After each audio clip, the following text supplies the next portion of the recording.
When I was in 6th grade, my mom told me I had to play a sport as my only form of exercise at the time was going on walks or runs. Reluctantly, I agreed to play ultimate frisbee, which I had never heard of before, but it sounded fun. I joined and quickly made friends and fell in love with the sport. Before I played on JV and then varsity, it was a co-ed team, and I had to seriously work hard to be considered on the field or passed to by my male teammates despite actively being friends with them off the field.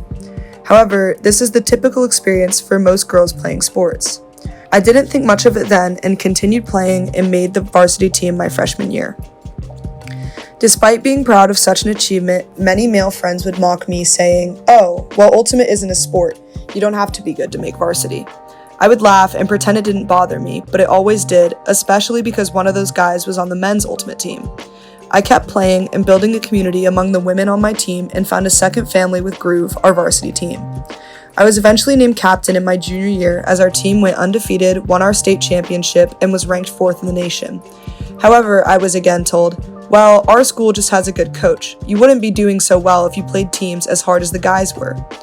Rather than being met with congratulations, I was treated like my achievement didn't matter because I was a girl playing ultimate frisbee. I also realized the way women in leadership roles are treated is entirely different than how men are treated. My female coach would be called bossy or bitchy, compared to the men's male coaches who were confident or strict. Both junior year and senior year, both years I was a captain. My coach instructed the other captains and me to work on a leadership manual that reviewed several problems captains and coaches experienced. We frequently talked about sexism, especially when bringing other women down.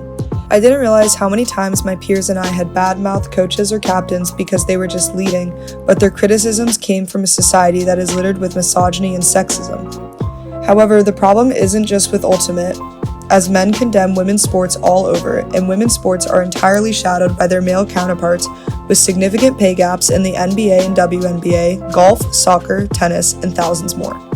A statistic done by Asking Smarter Questions found that women comprise almost half of the US sports fan base. The NFL's audience is 44% women, while the MLB's is 47%. There are as many female sports as males, but sports marketing focuses more on men. That is why 66% of sports fans in the US watch more men's sports. Only 3% prefer watching women's sports. There is still a problem with sexism in sports that stems far beyond my high school experience. Even though there are more famous athletes like Caitlin Clark, Simone Biles, or Serena Williams, the field is mostly male-dominated. Simone de Beauvoir, a French existentialist philosopher, writer, social theorist, and feminist activist, wrote The Second Sex, which covers similar topics. She claims that one is not born, but rather becomes a woman, meaning that women are not born as women, but rather are made into women by the pressures and expectations of a patriarchal ideology and society. De Beauvoir likened all women being defined concerning men as the other. I felt this as a female athlete where my achievements had been belittled or ignored so that no matter how much I accomplished, it was never enough.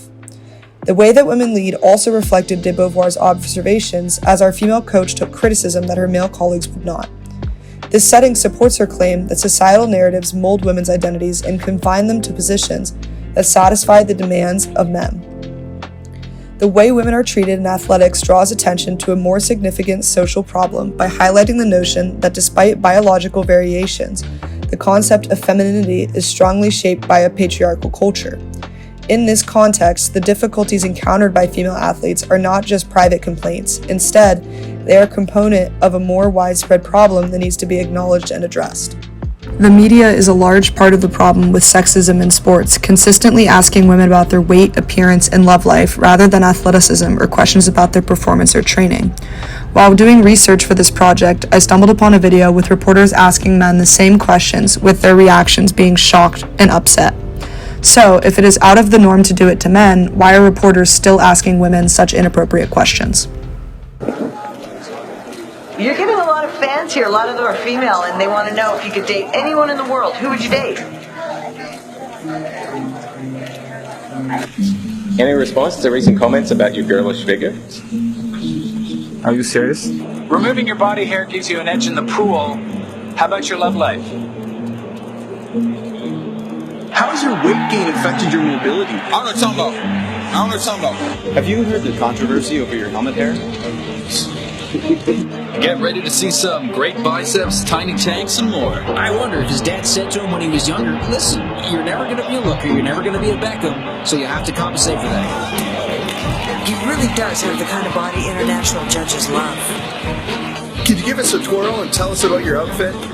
What? Bro, what are you talking about, man? Bro, I'm out, man. Can you give us a twirl and tell us about your outfit? A twirl, like... A twirl, a pirouette, here we go. While I certainly have had my own experiences with sexism as an athlete, the issue is far more significant, affecting not only athletes but also women as a whole. Every rude comment or off-putting interaction I experienced during my time in high school ultimate was connected to sexism and a misogynist culture. Beauvoir's writing offers a helpful way of reframing the narrative, demonstrating how normative expectations and male-centered ideas produce femininity as an ideal. However, society continues to improve, with a woman running for president and many more women at the center of sports media. It is essential to note that the problem will not be fixed in a day or even a generation, and it is something to keep in mind and to watch to shift the narrative of our culture so that one day a woman can lead and be confident, rather than bossy, and be seen as equal to men in every aspect, not just sports.